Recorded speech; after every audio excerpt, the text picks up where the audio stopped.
Welcome back, class. Today we're going to be looking at chapter 3.9, Late Modern and Early Contemporary Art in the 20th Century. So we're going to be continuing our discussion of modern art. And by modern art, in the modern world, the modern period, in general, we're looking at somewhere around between 1860 and 1960. So we often use, especially in this country, sort of the American Civil War as sort of this demarcation between sort of early colonialism and still when, of course, slavery was still legal in this country to sort of the Civil War, the Reconstruction period, and afterwards, and this kind of sort of reconstitution of the United States as sort of the beginning of the modern period in this country. But this not only this designation does not only exist for political reasons, of course. In fact, in a bigger sort of way, we're looking at modernism in terms of technology, because technology, thanks to the Industrial Revolution and thanks to the groundwork sort of laid down in the Enlightenment, we are starting to see urbanization. We're starting to see mass production techniques take over the way we produce goods. This is changing how we live, where we live, how we work. Pretty much everything about life is being sort of upended at this time. But really the key word that we need to be looking at is progress. Whether that's a good thing or a bad thing, ultimately, we are certainly looking at massive, monumental, and deep changes. So global expansion, commerce, politics, cultural traditions, communications, and travel. Now, we use the term modern art to describe this modern period that we call it, this period of sort of expansion, industrialization, and mass communication, ending around 1960. Now, we use the term contemporary art. So this is often something that can be difficult for students to sort of remember. Just because something is current doesn't mean it's modern. Modern we use to describe a period of art and culture in a very specific period of time. Really, art and culture that is influenced by sort of the rapid changes of early modern society.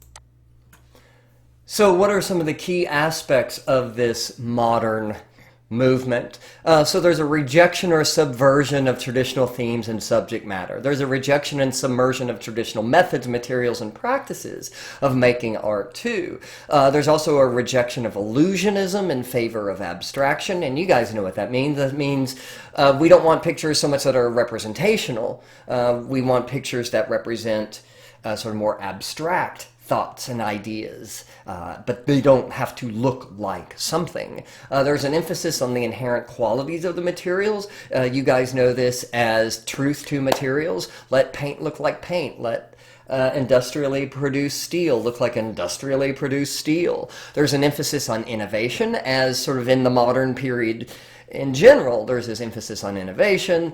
And also we're going to learn that there's going to be a reliance on chance.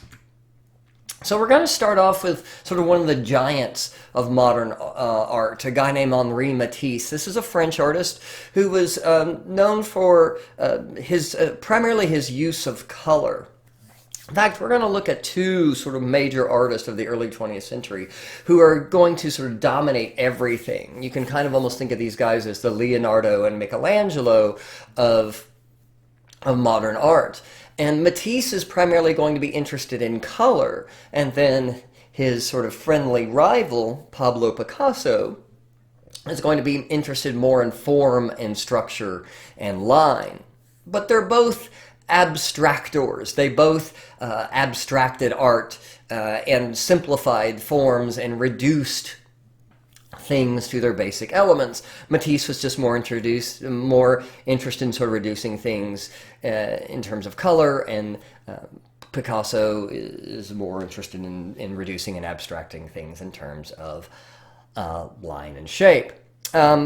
Matisse was not only a painter, but in his later years, especially due to health issues, he often used paper cutouts because he lost a lot of the dexterity in his hands. Anyway, let's look at some early Matisse. This is called The Joy of Life. And this is a painting that Matisse made when he belonged to a group of artists called the Fauves, F-A-U-V-E-S. We've already learned this term. But they were showing at a salon, an art show, one of these independent art shows that have sort of cropped up now due to sort of the falling influence of the French Academy of Painting, which is no longer the big deal anymore. And so you have all these artists showing their works in these independent galleries and salons and art shows and whatnot. And this one critic sees this painting among other paintings that were very similar and said, these guys paint like a bunch of wild animals or wild beasts. And these young men who, like many modern artists, were sort of seeking to shake up the art world and sort of make their mark on it, said, oh, that's a pretty cool name. Wild Animals. We're totally stealing that. We're, in fact, in a way that's like they owned it, right? He meant it as an insult, and they took it as a compliment. I kind of love that. But if you look at this painting, you can see the way Matisse has painted it. He's focusing primarily on color as an emotional device. He's not using color to show these objects in a representational way. There are no trees that look like this pink tree here. There's no such thing as a pink sky. These oranges that he's using are not something you would normally associate with a landscape. But that's the whole point, because he's expressing here this almost sort of Garden of Eden kind of image. We use the term Arcadian. Arcadian refers to an area of Greece that at the time in history when Greece was at the height of its civil wars, what were known as the Peloponnesian Wars, and Athens and Sparta were fighting each other, this area of Arcadia remained more or less sort of peaceful. But the term Arcadian now is used in a way to kind of refer to things as a sort of almost a utopia. These kind of an Arcadian place is a place without fear or worry or violence or war. And Matisse, in a way, is sort of he's kind of a hippie 60 years before hippies. He's, all about peace and love, man, and he wants to sort of convey this image of this sort of peaceful, natural place where people live this life of ease. And there was this real belief that the modern world that has brought with it, among some people, there's this belief the modern world has brought with it, not only incredible change, but change for the worse.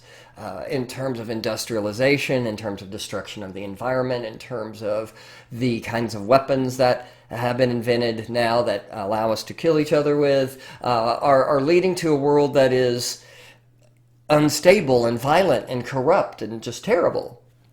And so a lot of modern artists kind of look back nostalgically to the past, or they even look beyond that to, this almost sort of Garden of Eden, Arcadian kind of ideal where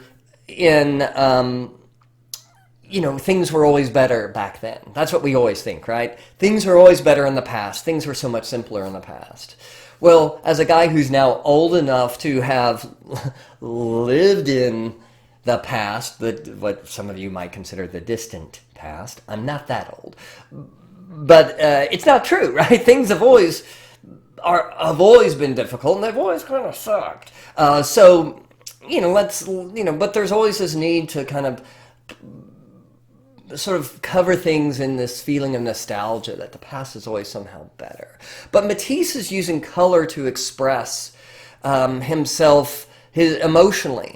This is called the joy of life. So to express this joy, he's not using like dark grays, right? Muddy sort of browns and colors, desaturated colors, but instead he's using bright, vivid, saturated colors to represent this feeling of joy. You'll also notice he's drawing heavily from Japanese art with the bold outlines and the big panels of color. He's also looking at things like stained glass windows for inspiration. Artists were really starting at this point to really reject the traditions of Western European art that had been established in the Renaissance. So realism, linear perspective, all of that kind of stuff they were rejecting because, frankly, in a way they were bored because that's the way art had looked for, at this point, near and up 500 years. And they wanted, boy, did they want to change. Okay. Matisse, also, his paintings are almost more like decorations than they are traditional paintings, like representational sort of windows into the world. Even this painting of his studio with his other paintings in it appears almost more like abstract decorations. You could almost use this painting itself as wallpaper or something. And this is something that is also a big part of modernism, is that art in many ways is becoming more decorative. It's becoming more like design. And we're starting to see kind of a breakdown between the line of fine art and craft, and we're starting to see that line sort of dissolve a bit. So we can't talk about the modern period without talking about Pablo Picasso, who is sort of the definitive artist of the early modern period and really one of the most influential artists of the entire 20th century.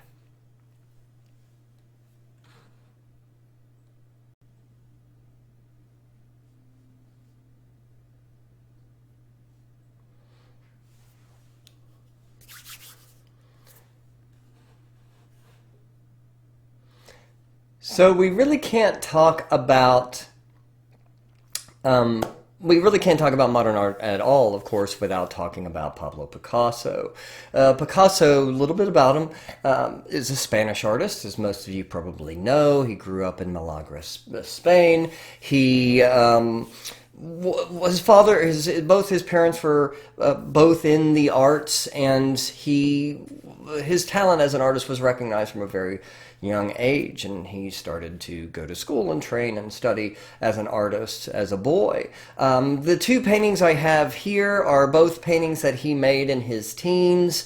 He was around 15 or 16 or so when he painted both of these images, and so you can see by the time Picasso was still a teenager, he had already reached a really high level of ability with his skills as an artist. And not only had he studied all the sort of classic Renaissance and Baroque and artists, but he had already absorbed a lot of the contemporary art that was coming out of Paris at the time, and really looking at the Parisian avant-garde. In fact, he eventually moves to Paris because at this time, really, if you're an artist or really kind of involved in any of the arts, whether it's literature or music or whatnot, and especially if you are sort of on more the avant-garde side of things, then you are certainly, Paris is a place that if you're not going to, you are certainly looking at the artist and there as inspiration. And Pablo Picasso wants to go to Paris, and he wants to become really sort of the next big thing there, and he does.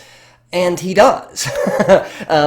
He goes to Paris, and he actually comes back to Spain, and then finally settles in Paris for a number of years. And it is at this point where he really starts to make a name for himself. And Pablo Picasso becomes really the great artist of his day. And so by the time we reach 1906 and 1907, Picasso has already been in Paris a number of years. He's already been there about a decade or so, and he's already established himself as sort of one of the darlings of the avant-garde. And his art at this point, he's gone through several phases. His art is drawn heavily from Impressionism, so the post-Impressionists like Gauguin and Van Gogh. He's looking a lot at Cézanne and the way Cézanne is sort of breaking down painting and trying to pick things apart and figure out how painting works. And Pablo Picasso starts to experiment. And he's the painting you are looking at here is a portrait of his friend and also a very important woman in the history of modern art. Her name is Gertrude Stein, and she was an experimental avant-garde poet. But also, more importantly, she and her family, her brothers and sisters, most notably her brother Leo, were like the Medici family of modern art. They were an American family, a wealthy American family, who were living in Paris, and Gertrude and her brother Leo were supporting many of these young artists. They were buying their work. They were showing their work to gallery owners and helping these artists along with their careers. They would even sometimes let artists crash at their apartment for days. And I mean, the people who hung around the Steins are kind of like a who's who of modern art and literature and music. I mean, we have everyone from Matisse to Picasso to a guy named Georges Braque, we'll see, Mary Cassatt, the great American Impressionist, a guy named Marcel Duchamp, Alfred Stieglitz, the father of pure photography, who we studied earlier this semester, and then other people like the writer Ernest Hemingway or F. Scott Fitzgerald, who wrote The Great Gatsby, a French filmmaker, Jean Cocteau, I believe the Russian composer Stravinsky was at the Stein house for a while. So the Steins did a whole lot for modern artists and avant-garde artists working in Paris. And so Gertrude Stein commissioned Pablo Picasso to paint a picture of her. And this, in a way, Pablo Picasso with this painting starts breaking away from the styles he was working in previously and starts to branch out and create something new. And if you look at her face, you notice that the two halves of her face don't quite match.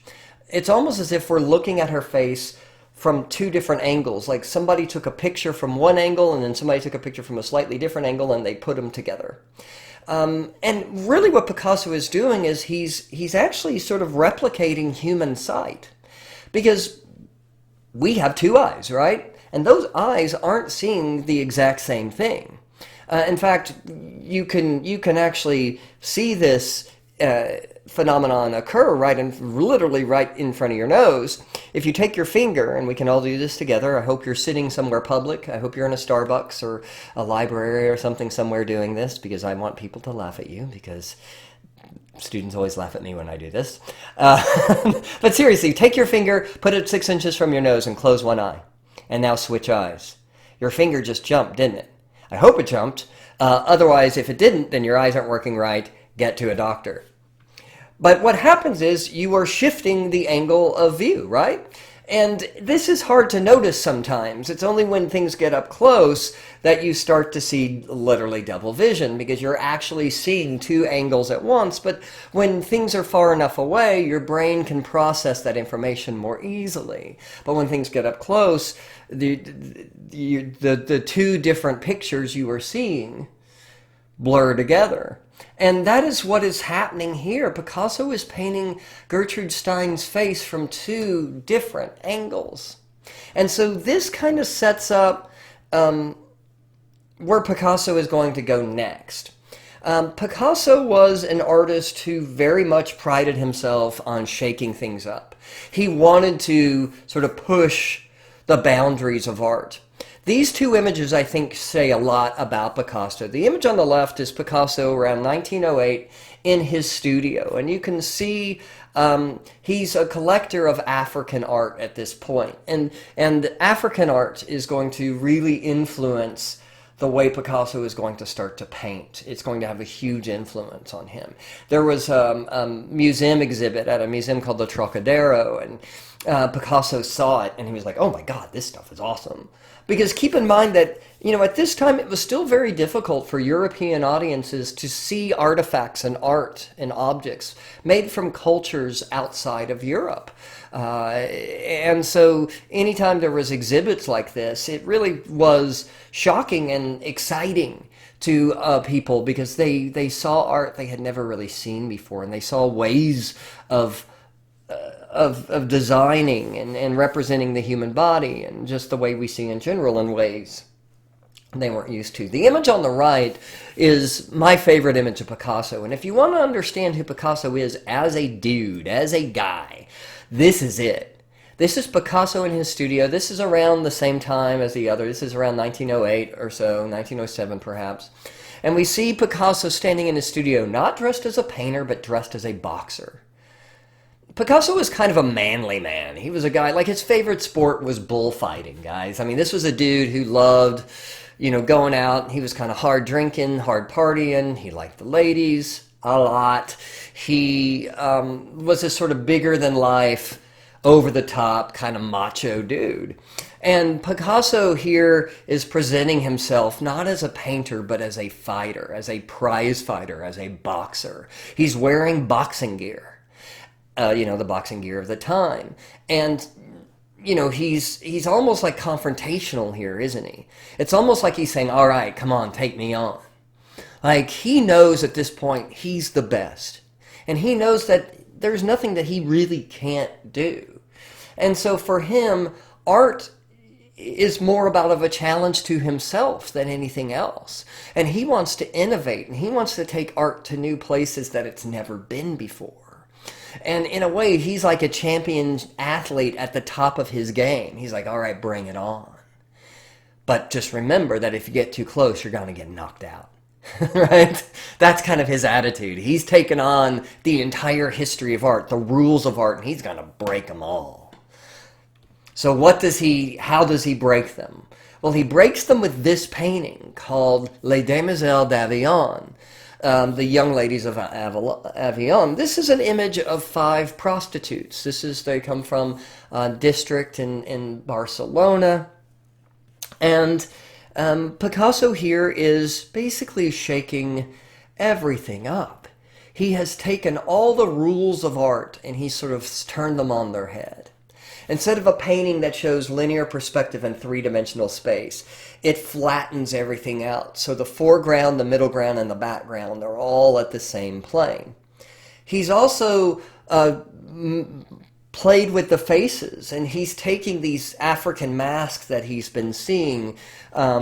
He's also taking ancient Spanish art, what was known as Iberian art. He's been looking at that too. And he's taken these two influences of African art and ancient Spanish art, Iberian art, and blended them together. And he's created these almost monstrous sort of faces on some of these women. He's also, like Cézanne, kind of messing with stacking blocks of color on top of each other. What makes his art, though, even more confusing, though, is the way he's confused the bodies. Like, look at the woman on the lower right, and look, what are we looking at? Is this her back or her front? I mean, her head is facing us, and her chin seems to be resting on her fist like this, and yet we appear to see the back of her body. And there's other areas where it almost appears as if body parts have been fragmented like broken glass. Other areas appear incredibly abstract, like the bowl of fruit down here at the bottom. But overall, we don't know what we're looking at. We don't know if this blue object here is a curtain, and is it behind, in between, or in front of these women? Or is it glass that we're looking at? We don't know. Everything is confused and ambiguous. It's almost as if several different moments in time have been compressed into one. And so we could see, a person's front and back at the same time. We can see an object both in the foreground, middle ground, and background all at once. it's like he's taken the idea of a photograph,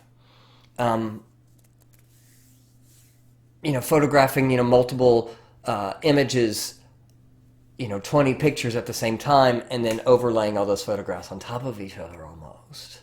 He's trying to show us more than one moment in time, but multiple moments from multiple angles.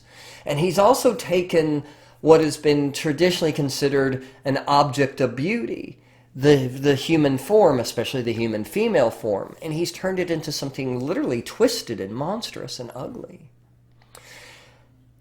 He's taken every single rule and broken it. And even Picasso, who was cocky and really sure of himself and had a lot of attitude, even Picasso was like, what have I done? Even Picasso was like, I'm not exactly sure here what's going on, because he sat on this painting for almost 9 years before he displayed it publicly. He would keep it in his studio and he would invite people over, and everybody was like, yeah, man, I don't know, Picasso. I don't know. What are you smoking, dude? But one of his friends, a man named Georges Braque, saw this painting. And I do want to, one thing I do want to mention is Picasso prepared for this painting by painting hundreds and drawing literally hundreds of preparatory drawings. And the overall sort of composition changed over time. He took figures away, added figures, repositioned things. There were dogs in here at one point. There were men in this picture at one point. He really messed with it. But one of his friends was a guy named Georges Braque. And there's his name right there. And Georges Braque was a guy who was a friend of Picasso. He was another modernist painter, and he and Picasso end up forming this really close working relationship. And I mean, like, sometimes they're actually in the same studio painting side by side, because they realize they both are thinking a lot of the same thoughts and have a lot of the same ideas. And they come up with a style of art called Cubism. So Cubism is, well, it was given its name because an art critic said, hey, it looks like it's made up of a bunch of little cubes. But what they did, basically, is they took objects and they simplified them and abstracted them. They took objects and they painted them into, simple forms like cubes and squares and circles. And they also got rid of color for the most part. They didn't care about color. They wanted to paint, they wanted to focus on form and line and shape, and so they got rid of color and they mostly used just grays and browns. And then they started to explore what they could do with those abstract shapes, and they started to move them around and flip them around in three-dimensional space. Because what they're showing almost is like, it's a fragmented view of reality, isn't it? Like, look at the image over here on the right. This is Georges Braque's The Portuguese. This is an image of a man playing guitar. And at first it might be very difficult for you to see that in here. But if you look closely, you can see maybe like the man's hair, the side of his face, an eye, his chin. But notice we have like three chins. Either he, really likes Big Macs or something, or we're catching like three shots of him moving his head, right? You know what I almost see Cubism like? Have you ever, watched a video or messed with a digital image and it gets fragmented and broken and it gets pixelated and, sort of like you're watching a video and it freezes up and it does that weird pixelated thing where you see like three heads at the same time? That's Cubism in many ways, right? They were fragmenting the way they viewed the world. And if you look down here at the bottom, you can also see the guitar. You can see the sound hole. You can see the lines in the strings of the guitar. And you can see the bottom of the guitar, but like several times, as if almost like the guy's moving as he's playing it, right? And notice how the foreground and the background are completely intertwined. Basically what both of these artists are doing, and they're working so closely together that their work is almost looking exactly alike. But what they're doing is kind of just experimenting and they don't really have any real concerns that this stuff is going to sell so much or that people are going to get it. But they're really just sort of, in some ways, having fun and experimenting and trying something nobody has ever tried before. And there's a real sense of, I think, sort of adventure here. I think there's a real sense of, whoa, we just came up with a whole new way of looking at the world that nobody's ever really seen before. This Cubism ends up becoming incredibly influential.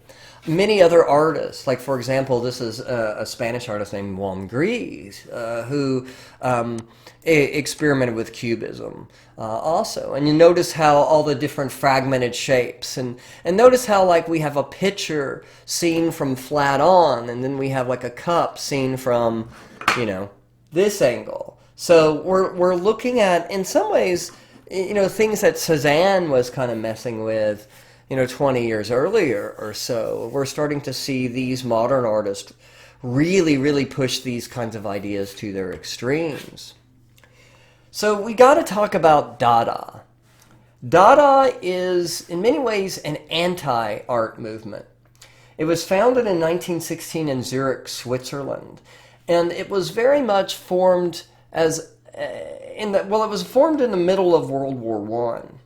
And in many ways, it's a representation of the frustrations and the fears and that people had about the war. Let's try to situate this in history a little bit more. So World War I is the first modern war, right? We're looking at a war that occurred only less than 10 years after the invention of the airplane, and was the first air war. You know, I mean, if people felt, a lot of people, their general feelings about the modern world was that, whoa, things are moving fast, maybe too fast, right? We went from the Pony Express to the telegraph to the telephone in just a matter of decades, right? And now we have like film, and radios only, 10 years down the corner, around the corner. What the heck is going on? And that feeling also certainly permeated thoughts about war and conflict. Imagine, in 1905, there are no such things as airplanes. And in 1915, airplanes are bombing you from the sky. And not only was this the first air war, it was the first full-on tank war, it was the first trench warfare, it was the first chemical warfare with mustard gas, and it was the first war with mass devastation. 14 million people died in World War I. A third of the male population of Europe was killed in World War I. The numbers were astronomical, and there was a feeling, especially in Europe, and, because the United States didn't really get involved until the last year of the war, once we felt like the German threat was imminent and maybe we would be invaded. So, for the most part, this was a European conflict, and primarily a European conflict. And there's this real feeling that, man, the world has just gone off the rails. Like, this is the end of the world. People's cities were being bombed. Trench warfare was, crisscrossing the fields of Europe, completely changing the landscape. And men, if they came home at all, were coming home disfigured from mortar shells or from mustard gas. And there was this real feeling that we've broken the world. That this is it. This is the end times. This is the end of civilization. This is the end of everything. How could a war get any worse? And of course, what nobody knew was that World War II was only 2 decades down the road. But there's this real feeling that this is it. We've messed things up beyond being able to repair them.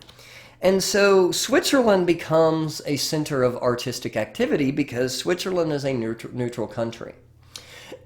And a lot of people are fleeing and going to Switzerland. They're also going to the United States because we were neutral throughout most of that war. Till the end, like I said.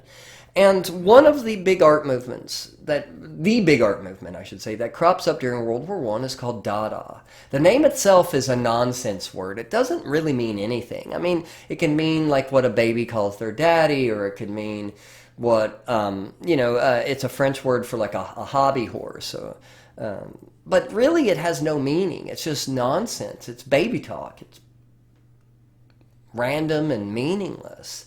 And that's why the Dadaists chose it. There was a group of sort of bohemian artists who formed a nightclub called the Cabaret Voltaire, named after the French 19th century French poet. And their whole sort of thing was that we're just going to tear it all down.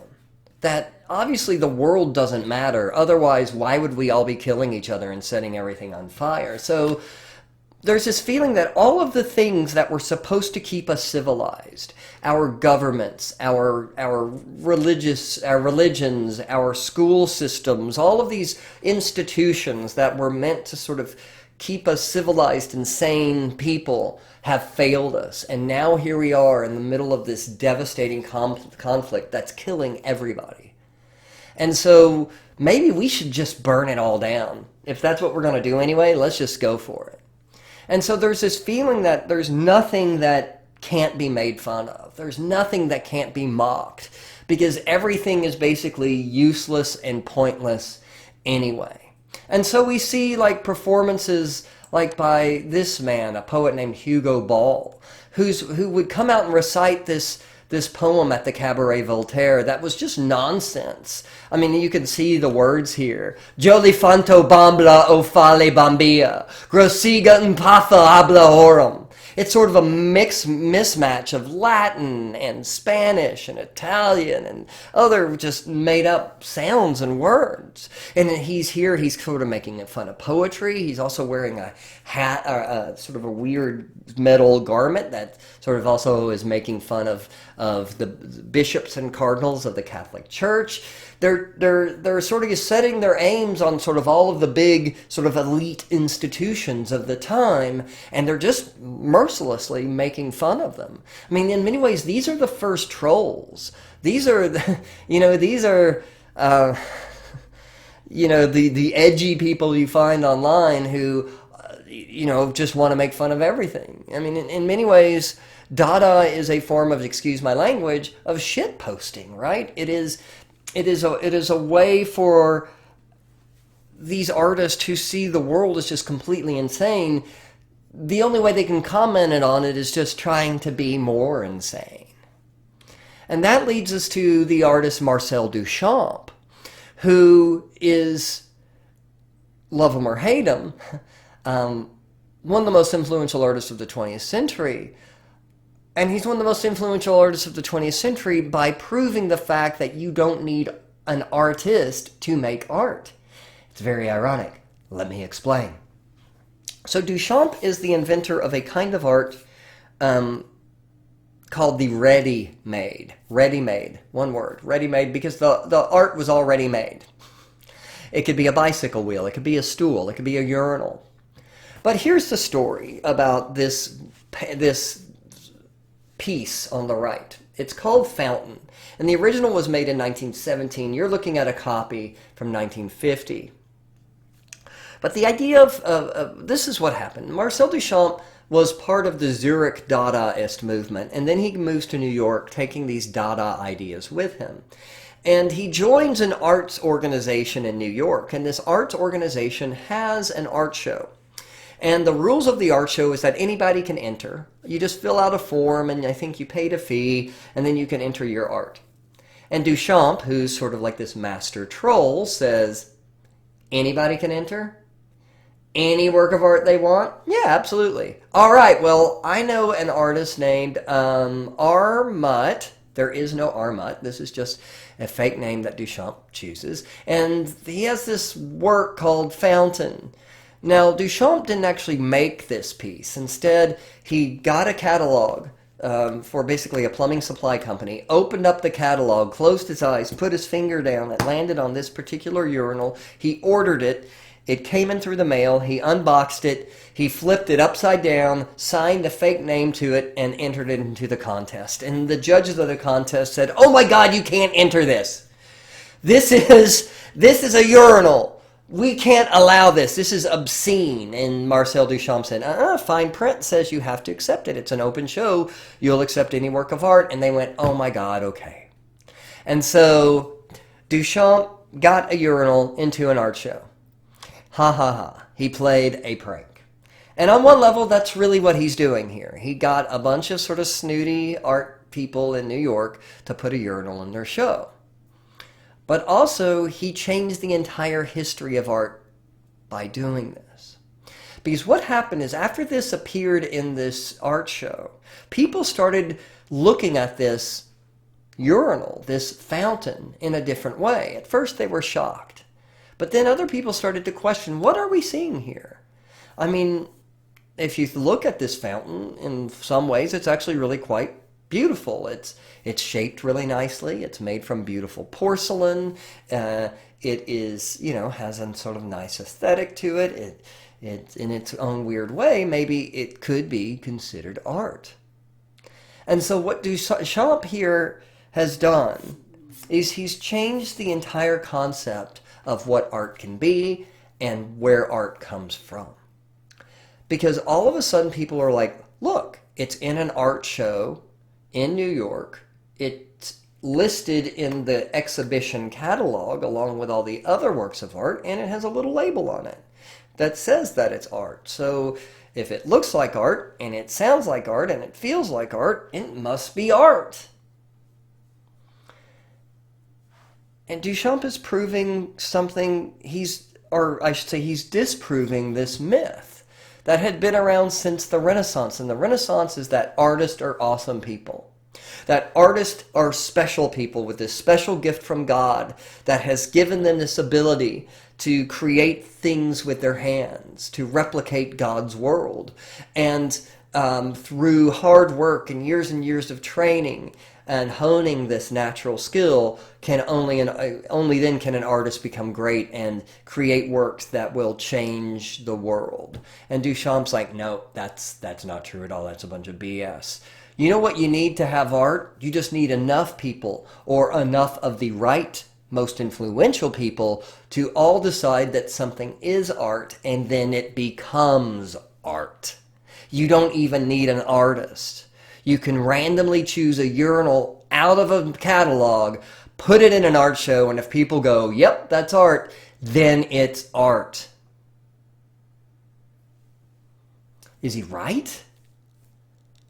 I mean, if you look up Duchamp's fountain, there is not any serious art historian or art history class or art appreciation class really in the world that doesn't take this piece seriously and consider it one of the most influential works of art ever made. I mean, here we are now over 100 years after this thing was made talking about a stupid urinal because Duchamp was right. You don't need an artist to make art. You just need an agreement that something is art. And that's kind of the way it is for almost everything. I mean, think about money, right? Laws. We just all agree that, yeah, money exists. Yeah, laws exist. And then they do. It's a decision made by society. Kind of crazy. So a lot of the work of Dada is meant to attack traditions. It was also often very political. Dada artists, even after the Dada period of World War I, continued a lot of the sort of concepts of Dada. And there was a Dadaist named John Hurtfield, who was one of the early pioneers of experimenting with what was called photo montage or photo collage, as we've studied this earlier this semester. And he used it for political purposes, especially as the Nazi Party rose in Germany in the 1930s. He often used newspaper cutouts and other pictures of political figures like Adolf Hitler as a protest against Hitler's government. and that's in this in this photo montage called "Have No Fear, He's a Vegetarian," because Hitler is very famously a vegetarian. We can certainly see the just the almost the thing about Dada is that it's not only making fun of stuff.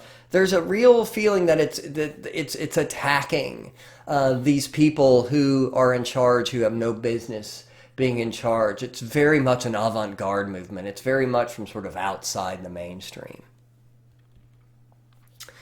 Dada inspired a movement called Surrealism. And Surrealism and Dada have a lot of similarities. They're both absurd in a lot of ways in their subject matter. They both sort of attack and make fun of mainstream, quote-unquote, normal society. But they have two different purposes in mind. Dada's ultimate purpose is to tear down and to destroy. Like, literally, let's burn, some Dadaists were like, let's burn the colleges, let's burn the libraries, let's burn everything and start over. And Surrealism is about discovery. Surrealism in some ways is about making sense of the nonsense. Dada says nothing matters. It's nihilistic, right? But the ultimate belief is there's nothing. Nothing matters. And Surrealism in a way says everything matters. Surrealism has begun as a movement in Paris by a poet named André Breton, who is interested and fascinated by the works of Sigmund Freud. Sigmund Freud was a psychologist, a psychoanalyst from Vienna, Austria, who in the early 20th century basically gave birth to the entire fields of psychology and psychiatry. And a lot of Freud's ideas have since been proven incorrect or maybe misguided, but he's still incredibly important because he was the first guy, really, to sort of say that, mental illness is an illness. And we can treat mental illness, if we just learn more about it, in the same way that other doctors treat broken bones or disease or, whatever else that makes us physically ill. We could actually treat mental illness in the same way. And this, of course, is groundbreaking. But Freud comes up with this theory of the unconscious mind, or sometimes referred to as the subconscious mind, because we have two minds, right? We have this conscious mind, Freud says, where we're actively aware of what we're thinking. Oh, I got to study for this test. Oh, I'm hungry. Oh, I really like this movie. Whatever it is. We're consciously aware of what we're thinking, but then sometimes he says we're governed by this subconscious or this unconscious mind. It's below our normal consciousness, and it's often made of our base sort of fears and desires, and oftentimes our subconscious or unconscious mind is formed when we're very young, and so things that could happen as when we were children. He thought traumas or, horrible injuries or abuse or losses or whatever it is could affect who we were as people. But oftentimes we don't know that we're being affected by things that are bothering us. And Freud believed, there were times the subconscious or the unconscious mind came out to play. And sometimes it would happen accidentally while we were talking. And this is known as a Freudian slip. And so when you accidentally say something that it actually reveals a lot about your mental state. For example, let's say somebody is having a troubled marriage and they accidentally say, you bet your life. Freud would go, oh, you accidentally said wife instead of life. Maybe you're having trouble with your marriages, but you're suppressing it and you're not letting it out. Aha, Freud would say. But Freud also believed that if you really want to understand the unconscious mind, you need to understand dreams. Because he believed when we dreamt,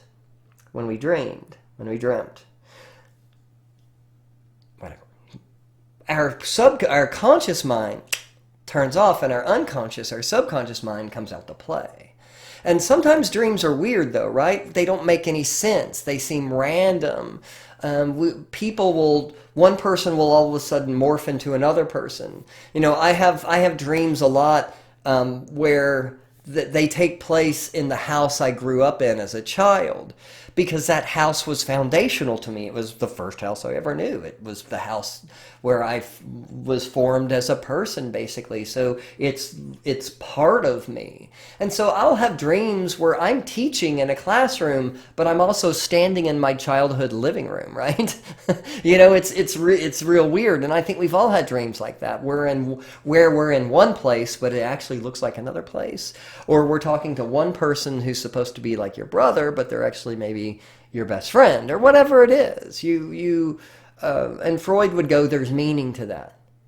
The reason you dream about your house that you grew up in is because that's where a lot of important stuff happened to you as a kid, right? Or maybe the reason a dream, people turn into your father or your brother or whatever because they were really important to you as a kid, or mom, or whatever it is.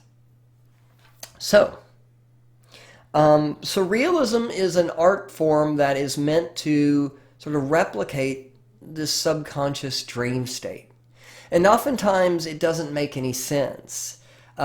This is the artist Giorgio de Chirico, who painted these bizarre landscapes. Notice this impossible view where we have two linear perspectives that don't match up, right?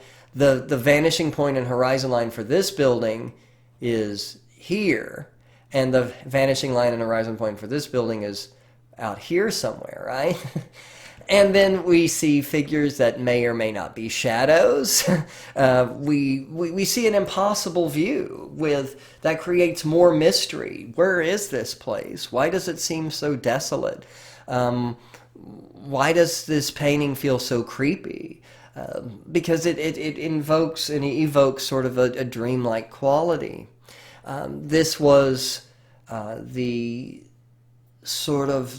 what Surrealism was about, and the idea was that even many times the artists didn't know what they were painting. They were kind of they were practicing something called automatism, automatism, automatism, where it basically means you do things without thinking.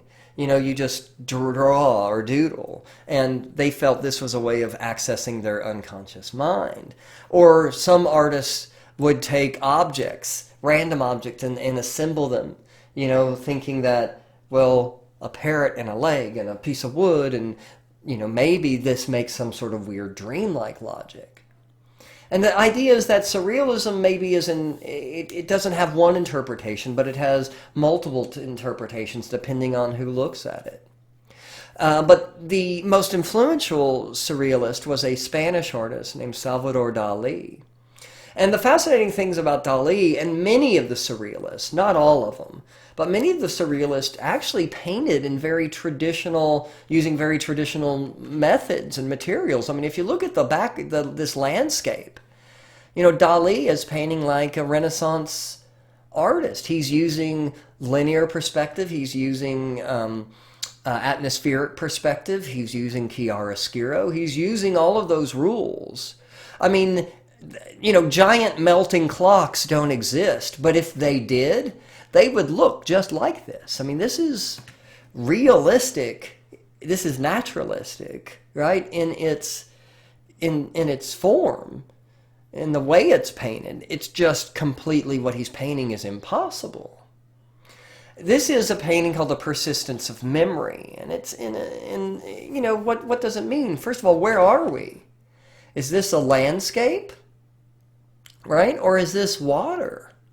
Is this sky or sea? And where is this tree growing out of if this just looks like a big block of concrete? How big is any of this stuff? We don't know.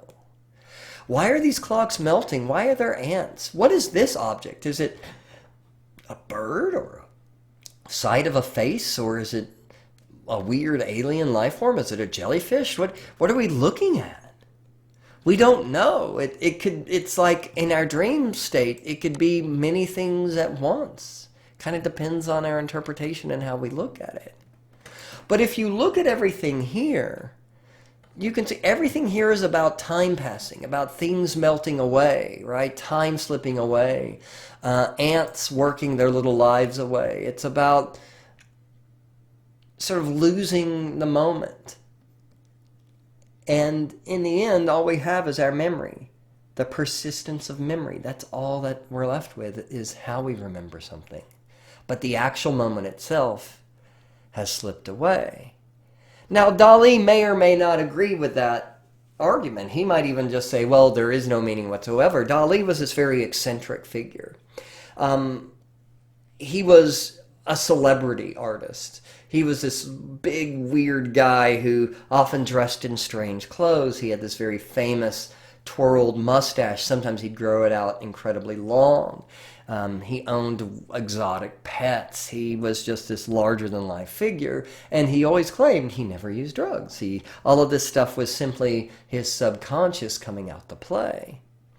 If you're interested in Dali, here are some more images, but you can just Google and find a lot. He's one of the most recognizable artists of the 20th century and one of the most popular, I think. But his objects are very much like dream objects. They can be several things at once. All right. So there, as you've already noticed probably, there are a lot of art movements in the 20th century. As the art academies sort of lost their ability to control the way images were made. This really freed up artists, but this also meant that everybody kind of started going their own ways. And you start to see these little subgroups of artists.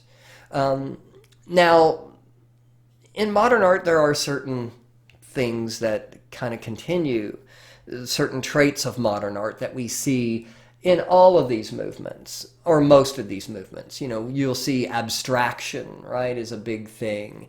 Truth to materials is another big thing. But a lot of these groups very much differed from each other, not only in terms of their art, but also politically. This is a work from a movement, an Italian art movement called Futurism. And Futurism was a group of artists who looked to the future, and they wanted to reject the art of the past. They wanted art to look reflect the technology of its day. They wanted art to look industrial and metal and robotic almost. Because they believed the way to the future was through technology. And also the futurists believed the way to the future was through war. They were sort of radical. They wanted to burn down the past. And if you can kind of understand in a way, because Italian art and Italian culture really in general, Italy itself, had sort of reached its heyday back in the 14, 15, and 1600s. But after sort of years of war and other nations becoming more sort of successful in terms of colonization than Italy had, Italy really started to sort of lose its power and its might and its influence in European politics and culture. And so for a lot of Italians in the early 20th century, Italy was way behind everybody else. And there was a feeling that Italy was living in the past. People were still celebrating Michelangelo and Leonardo and Caravaggio and Bernini, and those guys had been dead for 300 years. And there was this feeling among some futurists that let's just burn it all down. Let's burn down the Sistine Chapel. Let's burn it all down, burn down the libraries, and let's start anew. And there's this feeling that also that through war, they could create this sort of new society. This is also the beginning of fascism in Europe, and a growing sort of intolerance throughout Europe with Mussolini in Italy, with Hitler in Germany, and there was a guy named Franco in Spain, and a lot of these groups were sort of talking about racial purity. They were talking about ethnic cleansing, and one of the reasons why culture had been lost is because it had been corrupted by people who were not racially pure. This is one of the beliefs. And Hitler had a whole campaign to stomp out modern art, for example, because he believed that it was corrupting. It was a corrupting influence, and it was morally suspect. But there's all sorts of different kinds of beliefs going on at this time, but there's certainly this idea that among the Italian futurists that war and technology and machinery are in a way are a good thing because they can destroy the old and we can build something new. But if you look at this image here, and I just popped up the title here, sorry, I didn't have that earlier. If you look at this image here, you can see that the artist Umberto Boccioni has taken heavily from Cubism here. He's sort of broken things down into this individual pieces in this unique forms of continuity in space, the title of the sculpture. But at the same time, there's almost something robotic or mechanical looking about this work. And many of the futurists had this sort of what we call a machine aesthetic, right? They liked things to look industrial and sort of robotic and mechanical because they were, for them, that was the future. The past was something that they literally wanted to burn down. Marcel Duchamp strikes again, and here his work, which is very similar to the futurist piece, called Nude Descending a Staircase. This is a work that was shown at a very important show in New York called the Armory Show, which we'll talk about in a moment.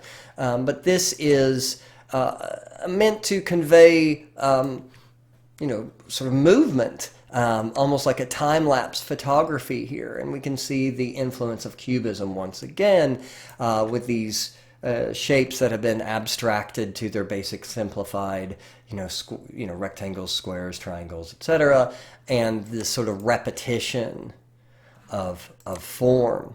So the Armory Show was in 1913 in New York. Really the first time that Americans really got to see European avant-garde art was at the Armory Show, and the reactions were mixed. Some people just made fun of it. You can see this comic over here.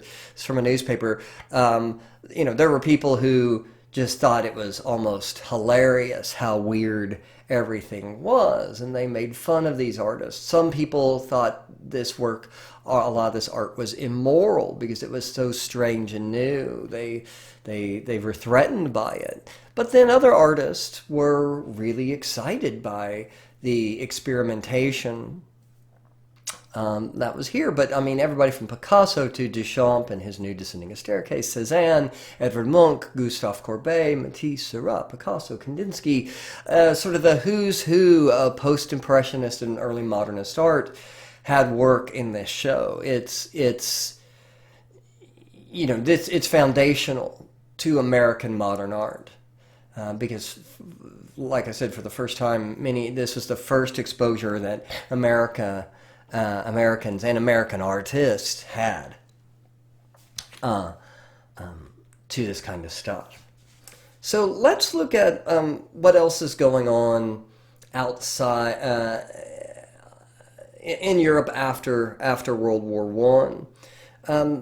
This is a work by a guy named Piet Mondrian, who is a Dutch artist working with a group of artists who call themselves the Stil, or the Style. This was not just a group of painters, but these were a group of artists who were interested in overall design. They were interested not just in painting, but in architecture, industrial design, commercial design. I'm gonna reduce my little image down here so you can see this better. But geometric abstraction is sort of the foundation of the style. Intersecting lines, right-angled shapes, linear planes, and a restricted color palette. In other words, more of the machine aesthetic, right? The style believed in sort of reducing things to this sort of simple, machine-like kinds of forms. And they believe the simpler the better. Squares, because it's the simplest shape. Lines, because it's the basis for all other art. And then primary and secondary colors, and not even secondary, really just primary colors in black and white. So red, yellow, blue, black, white, that's it. But there's sort of a philosophy behind this, because they believed by simplifying things, and not just in painting, although Mondrian is primarily a painter, but in architecture, in design. And if we lived in a world that was more simplistic and logical and rational like machines, then maybe we wouldn't be so violent. Maybe if we sort of gave up our more primal kind of instincts, then we could have a better society. That's sort of the belief here. And you can see that aesthetic play out in like Garrett Thomas Hurtfield's Schroeder's house here. And here's the interior of it. But this very simple, clean kind of design becomes a huge influence on architecture and art and design throughout the 20th century. And it's rooted in this concept of truth to materials, because the members of the style used all of this cool industrial means of manufacturing materials. So, mass-produced steel, mass-produced aluminum, mass-produced, drywall, mass-produced glass. There's a belief here that also nice design doesn't have to be expensive. It could be produced cheaply, using inexpensive, modern, industrially produced materials. And this kind of becomes the basic aesthetic for a lot of furniture and architectural design. And some of you are probably sitting at your screens right now going, it looks like IKEA. And yeah, it looks like IKEA, doesn't it?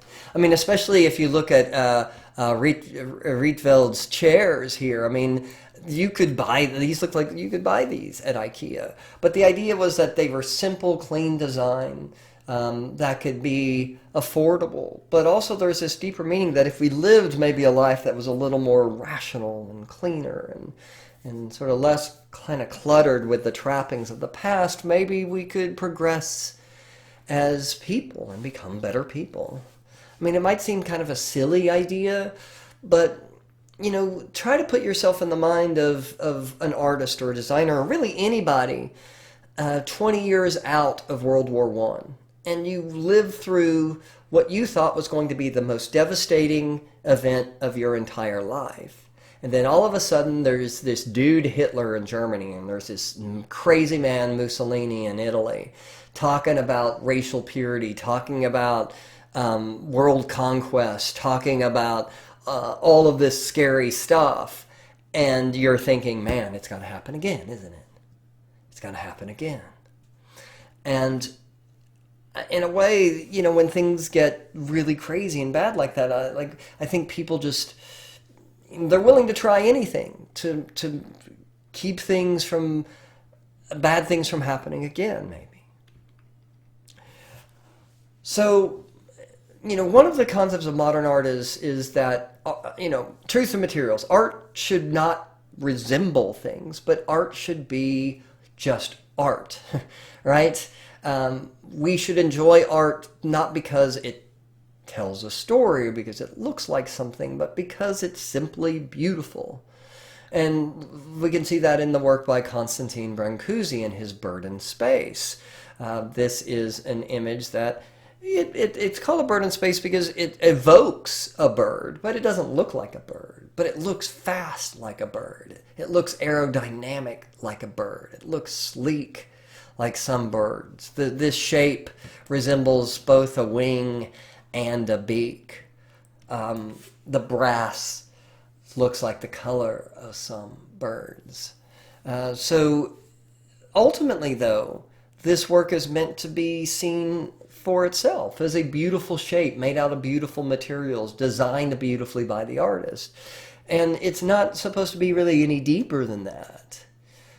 It is simply meant to be an object to be enjoyed on its own terms. It doesn't have to look like something. It just needs to be beautiful as a work of art, period. Art for art's sake. Now, of course, there were a lot of people who thought this was a bunch of hogwash. And there were many groups of artists all around the world who were in many ways trying to bring back traditional, representational, sort of realist art. And in America, especially during the Great Depression and throughout World War II, there was a style of art called American regionalism that was very, very popular and very, very traditional, and it drew upon Renaissance art, and especially Northern Renaissance art, as its inspiration. And one of the great artists of this style of art is an artist named Grant Wood. And his, of course, most famous work is called American Gothic, an image of a farmer and his daughter, not his wife, but the idea that this is this old sort of spinster daughter. But Grant Wood grew up in the American Midwest, and he grew up around farmers and country folk, and he himself, very much considered himself one of these kinds of middle American people. And his work it's a kind of a combination of both celebrating and at the same time making fun a little of Americans and American culture, as one often does about where you're from. It's like, I'll make fun of a Texas twang all day, but if I hear somebody from not Texas do it, then we have words, right? But it's this painting especially, because Gothic, of course, is this great grand European style from the Middle Ages, evoking, images of, knights in armor, and, the sort of the great churches of Europe and the powerful kings of the Middle Ages, and yada, yada, yada. But here we see what? A Gothic window. And these kinds of windows could be mail ordered and ordered from like Sears catalog. And so, this was, basically kind of a cheap pre-made window that you could order and install in your house and make it look a little bit fancier. But basically we're looking at this sort of, normal everyday kind of American farmhouse with this fancy Gothic window. And in a way, he's sort of making fun of these people a bit, as, that's their idea of fancy. But at the same time, there's a celebration of these people, of their hard work, of their, integrity, of their strength. It's complicated, right? Because oftentimes the relationship we have to the places that we're from are complicated. We both love and hate our hometown, right? And American regionalists, they're called regionalists for a reason, because they tended to paint what they knew. They painted the world around them.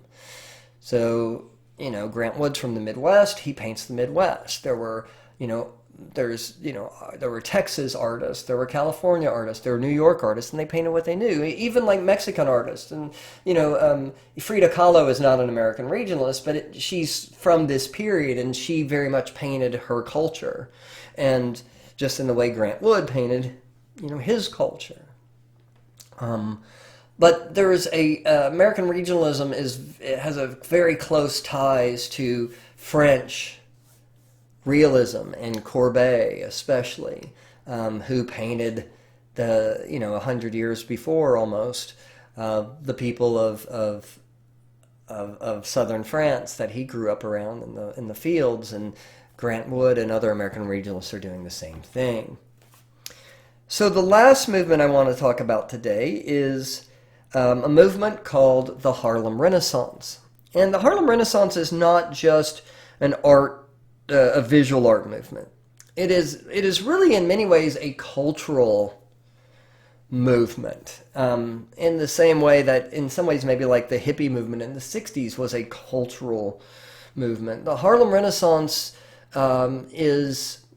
refers to Harlem, New York, an area of Manhattan that is predominantly African American. But really, the Harlem Renaissance is a movement that can be traced to urban centers all over the United States. And it's an important movement not just because it sort of is really the first African American cultural movement, but it's the first American movement that is inherently American, that it really could not have come out of anywhere else. I mean, as much as American regionalism is about American culture, it's still painted in this very traditional European style. But African American culture in the Harlem Renaissance drew from cultures from all over the world. Of course, various African cultures, primarily West African traditions, but also other parts of Africa, but also, of course, European traditions. And America itself at this point is really starting to become its own unique culture, and isn't just sort of the sum of its part. It isn't just the sum of its parts. American culture isn't just African culture. It's just not various European cultures, but it's all coalescing and becoming something brand new. And as America itself as a country in the early 1900s starts to sort of assert itself politically and economically and also, of course, militarily during World War II, and will come out of World War II and that conflict as, arguably the sort of leading nation in the world at that point. American culture is really starting to become distinctive from really anything else. And it's becoming influential around the world. And not just the visual arts, but, if we think about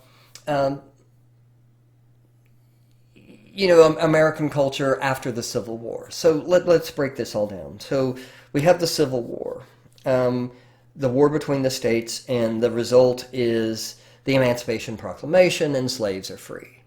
And so what we start to see then is a migration of people, of African American people, former slaves, out of the American South.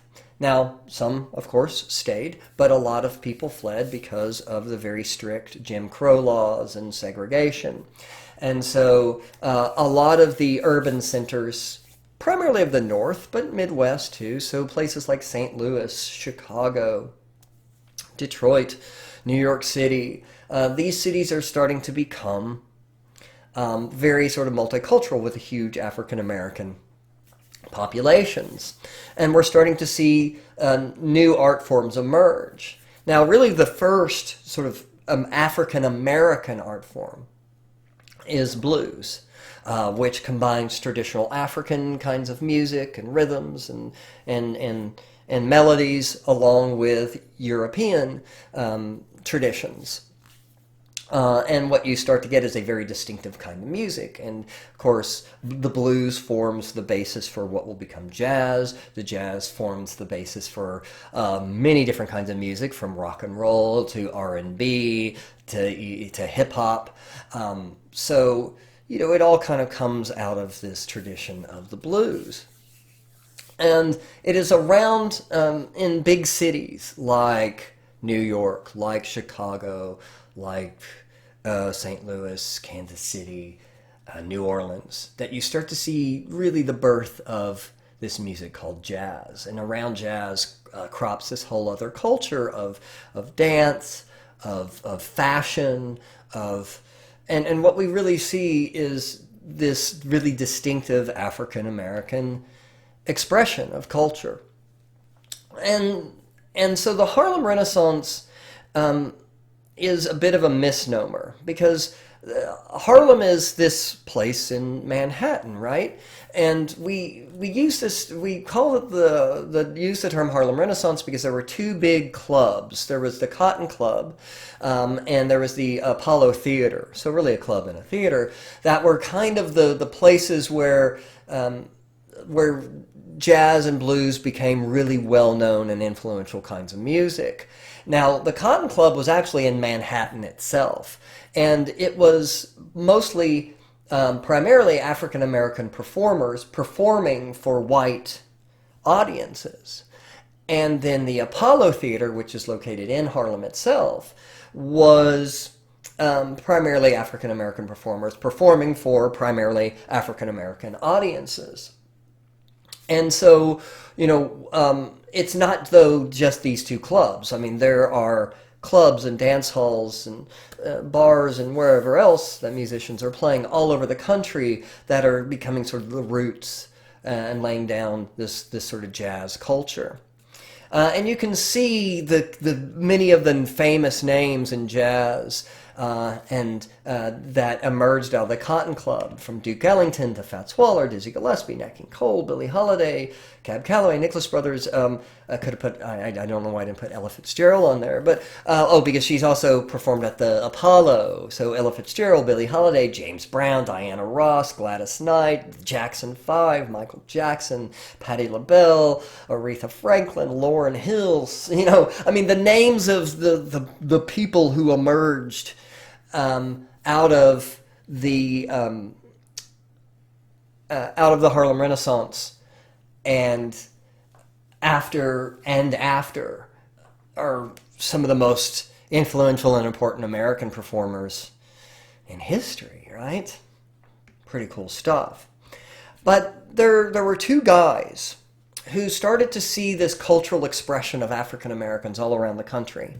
One of them is a literature and philosophy instructor at Harvard, a guy named Alan Locke, who is obviously really smart guy, but he starts to really think that this is more than just sort of a fad kind of music that's happening. What we're seeing really is the first time that African American culture is influencing American culture. There's another guy, a poet named Langston Hughes. You've probably had to read some Langston Hughes in high school, who is also friends with Alan Locke. And both of these guys are thinking, this is a kind of a cultural moment for African Americans, and that what we're really looking at here is a way for African Americans who, after the Civil War, who fled the South, who moved to these big urban centers, but they're seeing that this sort of movement in culture and the arts is maybe a way for African Americans to find a better place in life. And it is through the arts, through music, through dance, through painting, through literature, that African Americans can excel and make a huge contribution to American society and create not just an African American culture, but a new American culture. So this is a painting about that. It is, aspects of African American life, slavery through Reconstruction. And this is a painting by an artist associated with the Harlem Renaissance named Aaron Douglas. And this was painted for one of the branches of the New York Public Library. It's a massive painting. You can see it. It's 108 inches wide. It's huge. But it's basically a narrative painted in the style of a quilt, right? These almost look like quilted figures on made out of material and scraps, which is referring to the African American tradition of quilting. But we see in the background the Ku Klux Klan on horseback and sort of the Jim Crow era in the South. We see cotton fields and people sort of working the fields here. But notice there are these figures with beacons of light sort of emanating from them in this very sort of cubist kind of way, right? Acting as beacons for hope. And so we move from the past of the South and the Civil War and slavery. And we see in the backgrounds urban centers. We see industry. We see cities. But at the end, I should say here, we see another figure holding another lamp, another beacon of hope. And what we see standing around this man, notice there's a guy here breaking through his chains. So this sort of image of freedom, freedom of expression, freedoms through the arts, through music, through dance, right? Aaron Douglas is very much saying what Alan Locke and Langston Hughes here were saying, in that it is through this sort of cultural expression that African Americans will find a better life. So I'm going to actually have you guys watch a video. It's very short, actually 2 videos about the Harlem Renaissance. One of them's like 3 minutes long. The other one is a video featuring a very famous African-American band leader, singer, and musician, a guy named Cab Calloway, who is incredibly important in just in American culture. But also you're going to look at 2 dancers known as the Nicholas brothers, who were two kids who grew up dancing from a very, very young age and were professional entertainers, from, they were like, 6 and 7 years old when I believe when they first started. And to me, if you want an understanding of what the Harlem Renaissance was like, and sort of this sort of image of opportunity for African Americans at a time where there still weren't a lot of opportunities for African Americans, I think this gives a really good kind of view of that. Plus, it's one of the great dance numbers of all time. I mean, if you guys aren't blown away by the end of this, you don't have eyes in your head. That's all I can say. All right, guys, enjoy the videos. I'll see you next chapter.